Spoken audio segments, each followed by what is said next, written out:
नमस्कार दोस्तों, आज हम जानेंगे अच्छी सेहत के बारे में। मैं यहाँ सेहत को बेहतर रखने के कुछ आधारभूत स्तंभों के बारे में बात करूंगा। आज बहुत तेजी से बीमारियों का दौर बढ़ता जा रहा है।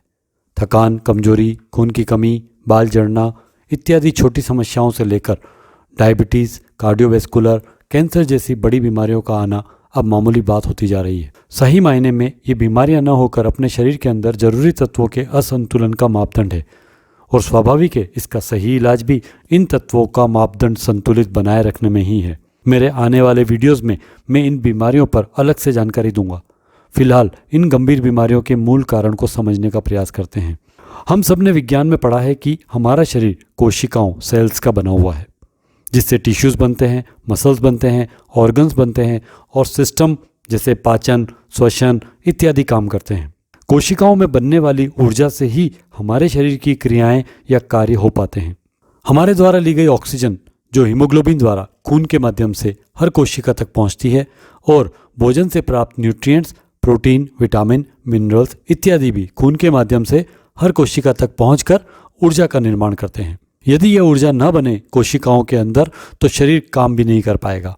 जैसे कई बार आप सोते हैं या बैठे हैं तो हाथ या पांव सुन्न हो जाता है, क्योंकि जब आप बैठते हैं या सोते हैं तो कई बार नसों के दबने से खून का संचार रुक जाता है और उस हिस्से की कोशिकाओं को ऑक्सीजन व न्यूट्रिएंट्स की सप्लाई रुक जाती है, जिससे कोशिकाओं में ऊर्जा बनना रुक जाता है और हाथ पांव सुन्न हो जाते हैं। फिर जब हम हाथ या पैर को झटकते हैं, हिलाते हैं तो पुनः रक्त संचार प्रारंभ हो जाता है और सुन्नपन खत्म हो जाता है।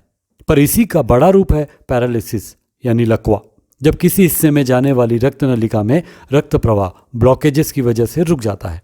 इसीलिए यह अत्यंत जरूरी है कि हम अच्छी सेहत के इस मूलभूत कारण को समझें कि हमारी कोशिकाओं को स्वस्थ व ऊर्जावान बनाए रखना अत्यंत जरूरी है। हमारी इन कोशिकाओं को ऊर्जावान बनाए रखने के लिए मूल रूप से 4 स्तंभों का संतुलन आवश्यक है। जैसे कुर्सी के चारों पांव मजबूत होते हैं तो कुर्सी का संतुलन बढ़िया होता है, ऐसे ही हमारी सेहत भी 4 मूलभूत स्तंभों पर निर्भर करती है। पहला, नियमित व्यायाम। दूसरा, पॉजिटिव सोच। तीसरा, प्रॉपर रेस्ट, पर्याप्त विश्राम। और चौथा, संतुलित आहार यानी बैलेंस डाइट है। इनका सही संतुलन रखा जाए तो सेहत बढ़िया रह सकती है और हम लंबे समय तक स्वस्थ रह सकते हैं। एक भी स्तंभ कमजोर हो तो सेहत पर विपरीत प्रभाव होना स्वाभाविक है। यहाँ पर हम ये समझेंगे कि प्रत्येक स्तंभ का हमारे शरीर पर या कोशिकाओं पर क्या प्रभाव पड़ता है, जो हमारी सेहत को अच्छे रखने के लिए आवश्यक है। पहला स्तंभ नियमित व्यायाम, जो आपके रक्त संचार को बढ़िया रखता है, जिससे ऑक्सीजन और न्यूट्रिएंट्स आपकी हर कोशिका तक पहुंच पाती है, जिससे ऊर्जा बन पाती है। आज के दौर की अगर बात करें तो ये फिजिकल एक्टिविटी बहुत कम होती जा रही है, जिसकी वजह से आज अगर हम स्कूल में देखें तो छोटे बच्चों को चश्मा लग जाता है, बाल जल्दी सफ़ेद हो जाते हैं, क्योंकि हृदय एक पंप की तरह कार्य करता है और ऊपर की तरफ प्रेशर कम रहता है और ऊपर के हिस्से के ऑर्गन्स में इसका प्रभाव बीमारियों के रूप में नजर आने लगता है। दूसरा स्तंभ सकारात्मक सोच है, पॉजिटिव एटीट्यूड, जो हमारी कोशिकाओं को अच्छे हार्मोन्स बनाने में अप्रत्यक्ष रूप से मदद करता है। कहते हैं ना कि जब आप खुश रहते हैं, हंसते हैं और मस्त रहते हैं तो बहुत सारी बीमारियों को आप नियंत्रित कर सकते हैं। इवन कैंसर जैसी बीमारी से भी आप लड़ सकते हैं।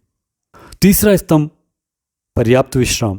हम दिन भर जब काम करते हैं तो हमारी कोशिकाओं में बनने वाली ऊर्जा का उपयोग करते हैं, कोशिकाओं का उपयोग करते हैं और उनमें क्षति हो जाती है। और जब हम सोते हैं तो इनमें रिपेयर का कार्य प्रारंभ हो जाता है। हमारी दिन भर की जो टूट फूट होती है वो ठीक होती है, रिपेयर होती है और हमारी नई कोशिकाओं का निर्माण होता है। इसीलिए विश्राम बहुत आवश्यक है। पर्याप्त विश्राम न होने के कारण हमारी शरीर में टूट फूट बढ़ती जाती है और कम उम्र में हमारा शरीर कमज़ोर हो जाता है, जिससे बुढ़ापा जल्दी आने लगता है। ये तीनों स्तंभ तो हमारी दिनचर्या में काफ़ी हद तक हमारे नियंत्रण में हैं और हमारे मजबूत इरादों से हम उन पर अच्छे से अमल भी कर सकते हैं। लेकिन चौथा स्तंभ बैलेंस डाइट, ये हमारे नियंत्रण में नहीं है, क्योंकि जो हम खाते हैं वो हम उगाते नहीं हैं। दूसरा, न्यूट्रिएंट्स की पर्याप्त जानकारी का अभाव। प्रतिदिन शरीर को जरूरी मात्रा, अच्छी क्वालिटी का उगाया हुआ फल, सब्जी, अनाज मिल पाना। सेहत युक्त भोजन के स्थान पर स्वादयुक्त भोजन का अधिक प्रचलन, यानी जंक फूड जैसे पिज़्ज़ा, बर्गर, मैगी, पाव भाजी इत्यादि का ज़्यादा चलन। कुकिंग हैबिट्स इत्यादि ऐसे बहुत से कारण हैं जिसकी वजह से हमारी कोशिकाओं को प्रतिदिन आवश्यक खुराक यानी पोषण तत्व नहीं मिल पाते हैं। यानी हमें जो खाना चाहिए और हम जो खाते हैं इसमें बहुत बड़ा अंतर होता जा रहा है। इसी पोषण के अंतर या कमी से कोशिकाएं कमज़ोर होती जाती हैं और उस हिस्से यानी ऑर्गन में ऊर्जा व हार्मोन बनना प्रभावित हो जाता है। इसका आभास हमें प्रारंभिक अवस्था में नहीं लग पाता है और धीरे धीरे जब ज़्यादा कोशिकाएं खराब होती हैं यह प्रक्रिया बड़ा रूप ले लेती है और शरीर के कई तत्वों का मापदंड बिगड़ जाता है, जिनकी जांच उपरांत हम बीमारी के रूप में व्याख्या करते हैं। जैसे खून में शुगर का स्तर 140 से ऊपर होने पर हम उसे डायबिटीज़ यानी शुगर का नाम दे देते हैं। या इसी प्रकार से और भी कई बीमारियां शुरू हो जाती है और फिर शुरू होता है इलाज और दवाइयों का दौर, जो जरूरी भी है तात्कालिक रूप से उस अवस्था में जरूरी तत्वों के संतुलन हेतु।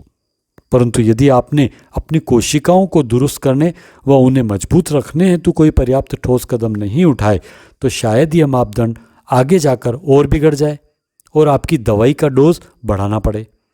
अतः आप यदि यह वीडियो देख रहे हैं और समझ पा रहे हैं तो एक अच्छे पोषक सलाहकार न्यूट्रिशनल एडवाइज़र से सलाह लेकर अपनी कोशिकाओं को पर्याप्त पोषण देकर मजबूत बनाने का विचार अवश्य करें।